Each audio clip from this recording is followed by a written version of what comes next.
E a Liga Forte União tá tentando se aproveitar aí dessa discussão entre Flamengo e Libra e fazendo oferta pro Flamengo pular o muro, ganhando ainda mais. A gente vai trazer todos os detalhes no vídeo de hoje. Tem jogador dando entrevista animadora, indicando aí que o negócio deve ser fechado em breve. Flamengo voltando a tentar o zagueiro Vitão e negociando novamente com o Inter. A gente vai trazer todos os detalhes aqui. Segue a perseguição e a STJD agora denunciou 3 do Flamengo. A gente vai dar todos os detalhes agora no vídeo de hoje. Tem o Botafogo apelando, dando ingresso de graça para 2 acompanhantes com medo de ficar lá o vazião de novo no jogo contra o Flamengo. Tem o Romário também esculachando a arbitragem brasileira e dizendo que ele já criou um projeto que deve ser votado em breve no plenário para profissionalização dos árbitros no Brasil.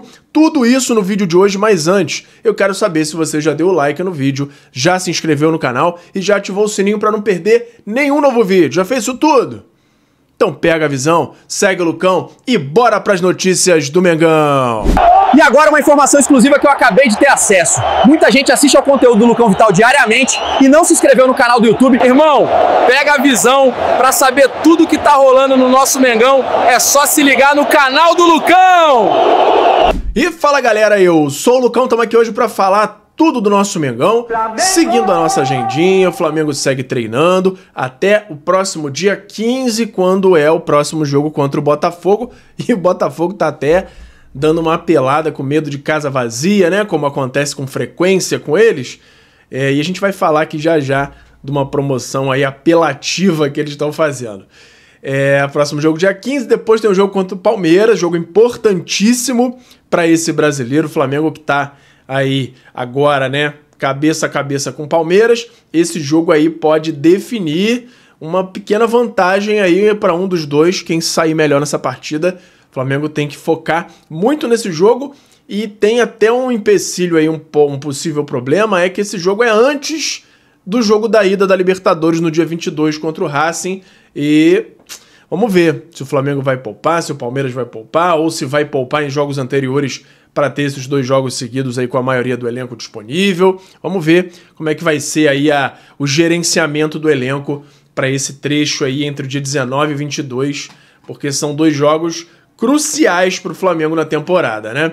Agora, depois disso tem Fortaleza, dia 25, jogo da volta da Libertadores no dia 29 do 10, e iniciozinho de novembro, 1º de novembro, Flamengo Sport, o jogo do retorno, não é o jogo remarcado não. O remarcado foi para o dia 13 de novembro. Essa é a agenda aí para esse mês de outubro, né? Até o fim de outubro, fechando aqui com o jogo do dia 1º de novembro contra o Sport.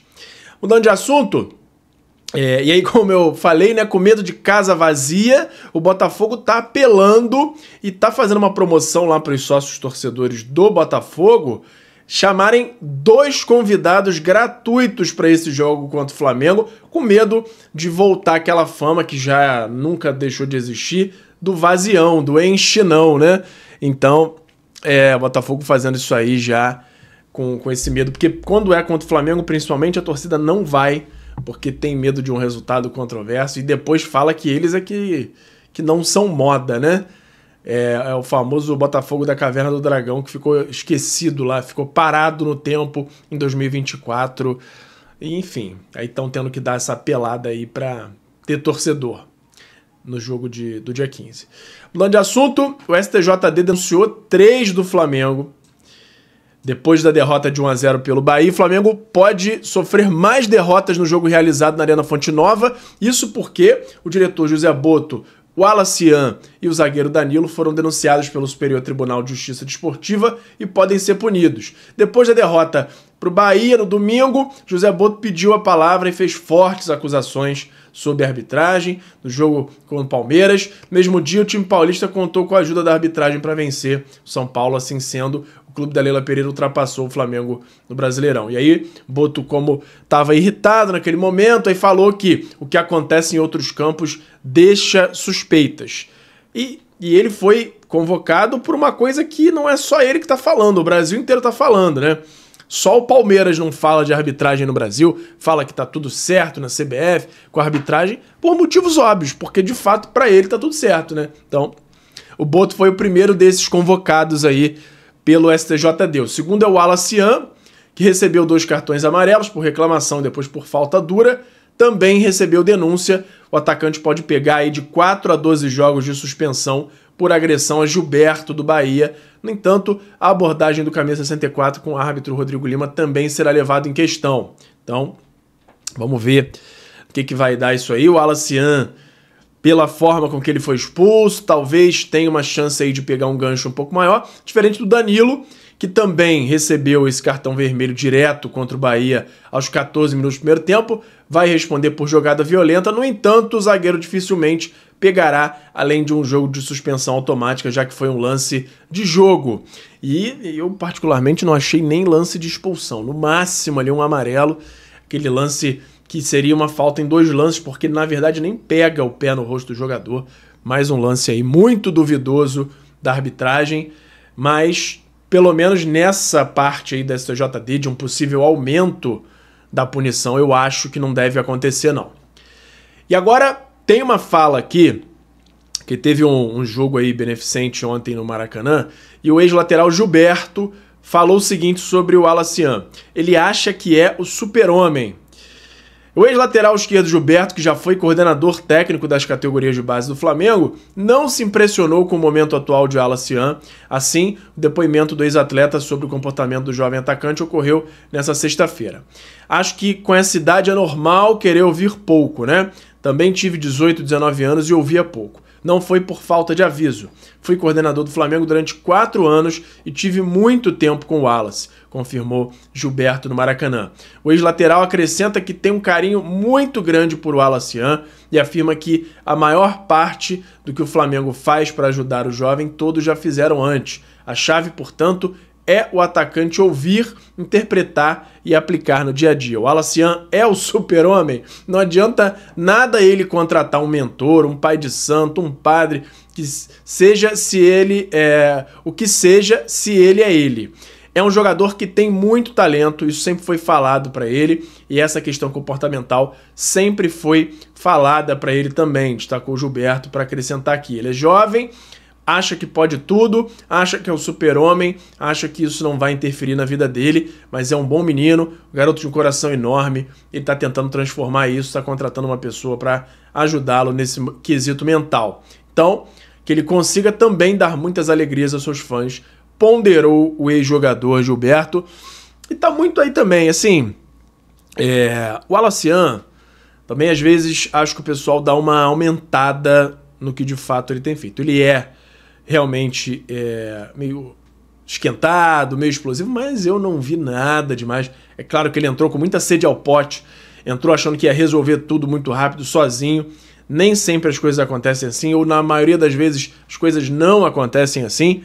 Ele está procurando ajuda psicológica para tentar colocar a cabeça mais no lugar e evitar esse tipo de casos intempestivos. E o que o Gilberto falou, para resumir, é basicamente que ele também precisa querer muito. Não é uma pessoa contratada que vai fazer por ele esse milagre. Ele precisa estar junto, precisa estar empenhado para conseguir melhorar de fato e dar mais alegrias ao Flamengo, porque qualidade, talento ele tem de sobra. Agora vamos mudar de assunto, vamos falar do Romário esculachando a arbitragem brasileira. Romário usa o termo vergonhoso para definir a arbitragem brasileira e pondera que o juiz não é profissional. A arbitragem é uma M. Eu tenho um projeto de profissionalização da arbitragem. Vamos colocar na semana que vem essa pauta no Senado.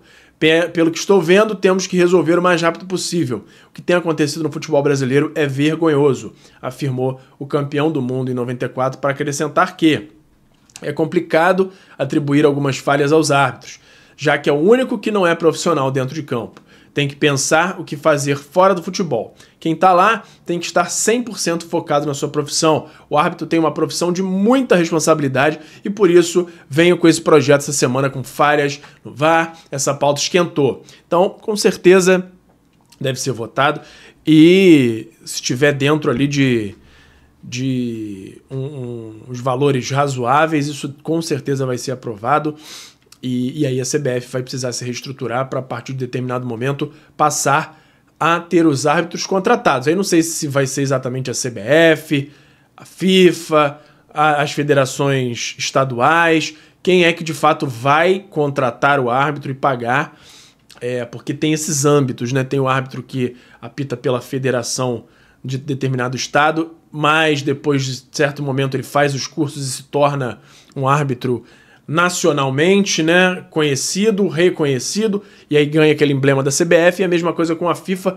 O critério eu não sei exatamente o que, normalmente é por convite. Não é a pessoa que se candidata, o fato de estar apitando ali, ela deve receber esse convite conforme o seu desempenho, mas não vejo muito critério nisso aí não, porque a gente tem alguns nomes aí complicados na elite do futebol brasileiro. Mas espero que dê certo essa votação, espero que aconteça de fato essa profissionalização e isso diminua essas suspeitas aí todas envolvendo a arbitragem do Brasil.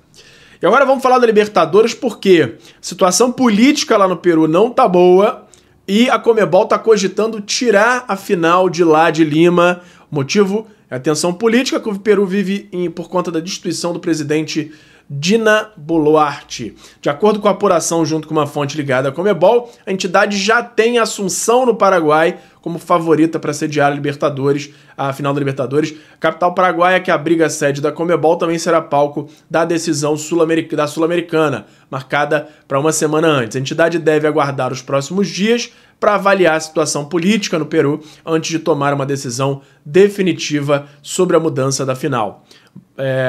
Vamos ver, né? Tem muito o que falar.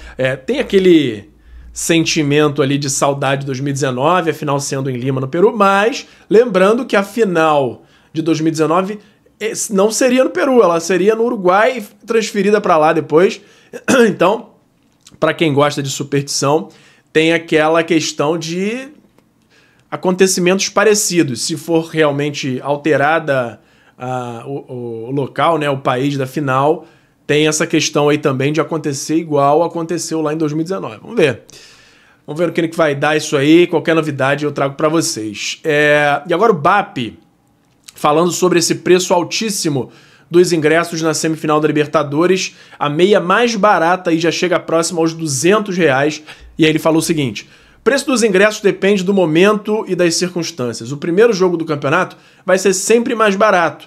Na Libertadores, o último jogo é todo da Conmebol. Então, a final, do ponto de vista comercial, é a semifinal. Se você coloca o preço barato, os ingressos acabam em 2 horas e todo mundo diz que você é sacana. Se coloca muito caro, você tem reclamações. O Flamengo tem tido público recorde em todos os jogos. Estamos respeitando as prioridades dos sócios torcedores. As vendas já abriram e está vendendo demais, disse BAP antes de completar. Ninguém quer pagar mais, eu entendo, mas são escolhas. Cabem 70 mil no Maracanã, a gente tem lotado a casa na rodada 27. Quando você é o líder que tem 2 ou 3 times brigando em cima, é diferente da situação do time que está lá embaixo. Na segunda rodada, quando você não sabe se o seu clube vai longe, R$80 é caro. Agora, na rodada 27, 80 é barato para ver o jogo do Mengão tratorar e virar o líder do campeonato de novo, se encaminhar para ganhar tudo. Muitas vezes você marca preço em cima de variáveis, você acerta, você erra, não, mas duvido que alguém tenha acertado mais do que o Flamengo esse ano. É só olhar o público médio pagante, presente e o atendimento aos sócios torcedores. Estou satisfeito com o processo, finalizou o mandatário aí, o BAP. E assim, o preço que colocam até hoje não fez com que o público diminuísse. O público diminuiu, é verdade, em alguns momentos passados, porém, em fases em que o Flamengo não estava tão bem, em momentos que não eram tão cruciais na temporada. Acho que o ingresso tem que ser mais barato, sim, de forma geral durante o ano. Agora, para esses jogos decisivos, por mais que a gente quisesse muito que fosse mais barato, não vai ser em lugar nenhum, não é porque é o Flamengo, não vai ser barato em lugar nenhum. Podia ser qualquer time que estivesse chegando lá numa semi de Libertadores, os preços seriam esses ou mais.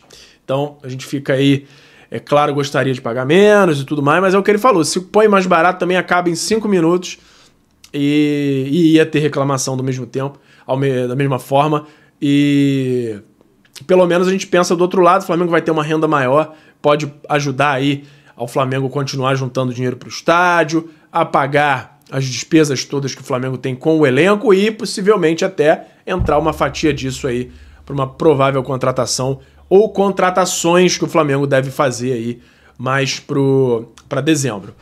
Agora vamos mudar de novo de assunto, vamos falar do retorno de Pulgar, porque isso pode mudar um pouquinho a cara do Flamengo. O técnico Filipe Luís está planejando realizar uma possível mudança tática no Flamengo com o retorno de Pulgar.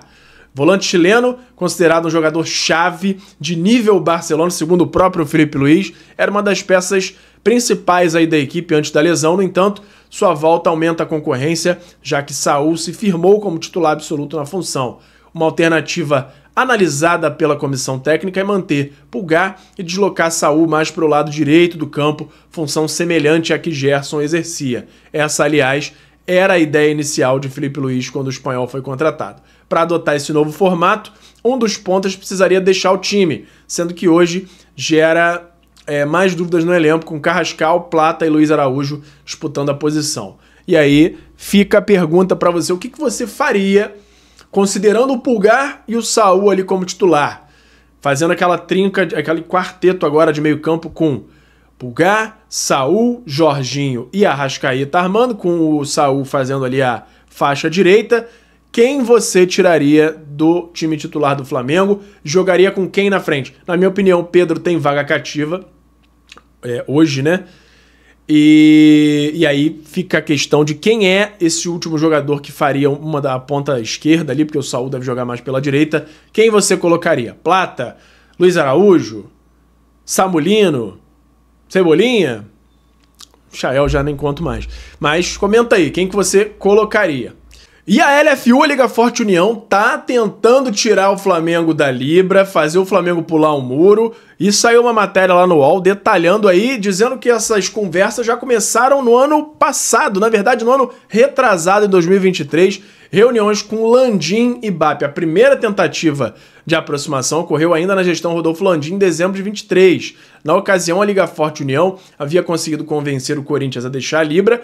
Landim, porém, entendeu que os valores estavam distantes do que o rubro-negro pretendia e aí as negociações não avançaram. Início desse ano, BAP assumiu a presidência do Flamengo, já deixando clara a insatisfação com o contrato da Libra. A postura disruptiva ganhou o corpo até chegar nos episódios mais recentes, com o ingresso na Justiça Comum e a troca de farpas com a presidente do Palmeiras, Leila Pereira. E aí, paralelamente, BAP sempre teve uma relação cordial ali com os executivos da LFU. Aconteceram alguns jantares e assuntos sobre o futuro do futebol brasileiro foram debatidos. E aí, na última terça-feira, o BAP, na reunião do conselho, né, cutucou a Libra e expôs algum destes encontros, incluindo, sem citar o nome, o Carlos Gamboa.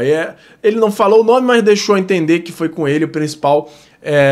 Ele é da LCP, a principal investidora aí da LFU, conversando com ele, e aí, segundo informações de bastidores, com valores até mais interessantes do que o Flamengo vê com a Libra hoje. Então, o pessoal fala, o Flamengo vai jogar sozinho, isso e aquilo, mas se o Flamengo dá um passinho fora ali da Libra, vai ter gente querendo. O Flamengo sozinho também conseguiria, com certeza, negociar valores melhores. Então, esse é o cenário atual. Vamos dar agora pro mercado da bola, mas antes tem o meu parceiro novo aqui no canal, que é o FIFA Friends Plus, que é nada mais nada menos do que o FIFA 16, para mim o melhor FIFA da história, modificado para você poder jogar com todos os times do Brasil, Série A, B, C, D, todos os times com estádio perfeito.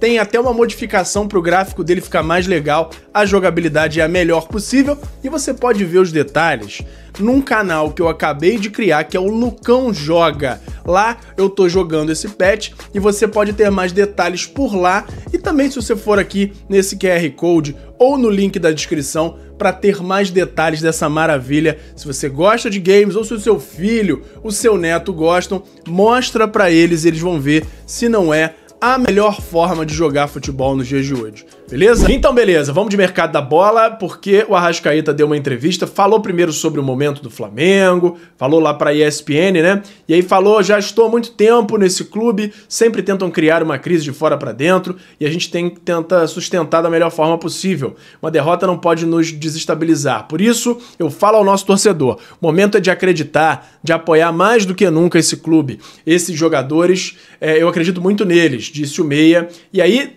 por que essa fala dele tá agora aqui na parte do mercado da bola? Porque ele, depois disso, foi perguntado sobre a questão da renovação e falou o seguinte, estamos aí conversando, quase tudo certo. Então, já dando a entender que esse anúncio aí, como a gente vem trazendo já há bastante tempo, vai ser feito nos próximos dias, só faltam alguns detalhes, e eu adianto que esses detalhes aí que faltam pro acordo final entre Flamengo e Arrascaeta são em relação a premiações, em relação a títulos, a metas dele e, inclusive, definições aí dos gatilhos para a extensão do contrato, que deve ser de 3 anos, e aí com algumas metas para que ele seja estendido por mais um ano, ficando até o fim de 2029. Aguardamos aí o desenrolar dessas negociações e qualquer novidade eu trago aqui para vocês. Mudando de assunto, tem a busca do Flamengo por um novo zagueiro. O Felipe Luiz reforçou para a diretoria que deseja um zagueiro para complementar o elenco para dezembro. Tem a saída do Cleiton, tem o Danilo, que não tem aquela regularidade toda, tem algumas lesões. Então, Felipe Luiz reforçando que quer realmente um zagueiro. E o nome que voltou à pauta, e tem outro nome que tá perdendo um pouquinho de força, que é o do Nino, na verdade, né? Que o Nino tá muito mais pensando em Fluminense do que qualquer outra coisa. Chegou-se a reabrir umas negociações ali, umas conversas, mas internamente no Flamengo não é o nome dos mais bem vistos e o Nino deixa de ser um alvo dos principais ali para a zaga do Flamengo em dezembro. Por outro lado, outro que o Flamengo já tentou há um tempo atrás, tenta novamente, está iniciando conversa, uma tentativa de conversa com o Inter pelo zagueiro Vitão. E aí o Flamengo deve começar com uma abordagem parecida com a da última vez, que é fazer com que parte desse pagamento seja o perdão da dívida ali dos 4 milhões de euros do Thiago Maia, porque o Inter não paga, simplesmente não paga, já recebeu a execução da CNRD, né, da Comissão de Reconciliação, mas aí o Flamengo ainda não viu a cor do dinheiro e vai tentar incluir ali como parte desse pagamento do Vitão o valor que o Inter deve ao Flamengo, o valor do calote. Então, vamos ver. O Flamengo da outra vez tentou isso, o Inter jogou o preço lá em cima, com uns valores absurdos, mas dessa vez o contrato do Vitão já está um pouquinho mais perto do fim. Tem também a questão das decisões na justiça já terem sido favoráveis ao Flamengo, então pode ser que o Inter amoleça um pouco mais e o Vitão chegaria pro Mengão. Comenta aí se você acha ele um bom jogador, se acha que ele é o melhor nome para o Flamengo ir atrás para a zaga. Tem gente falando também sobre Pablo Mari, que seria uma opção um pouco mais barata. Então, quero ver aqui nos comentários se você concorda com esses nomes, se tem algum outro que você priorizaria em relação a valores, inclusive, para reforçar a zaga do Mengão em dezembro, beleza? Por hoje era isso. E fala, galera da nação rubro-negra, nação maior e mais amada de todo o Brasil. Antes de encerrar o vídeo, eu quero saber se você já deu like no vídeo, já se inscreveu no canal e já ativou o sininho para não perder nenhum novo vídeo. Além disso, tem o botão hypar, que me ajuda muito a levantar o vídeo, a mandar o vídeo para cada vez mais gente. Você que está aí no celular, lá na parte dos comentários, é só arrastar para o lado que vai aparecer a opção de hypar, e você clicando lá me ajuda muito a crescer o canal e me incentiva a continuar produzindo conteúdo aqui para vocês. Me ajuda nisso aí, beleza? Muito obrigado e até a próxima! Flamengo!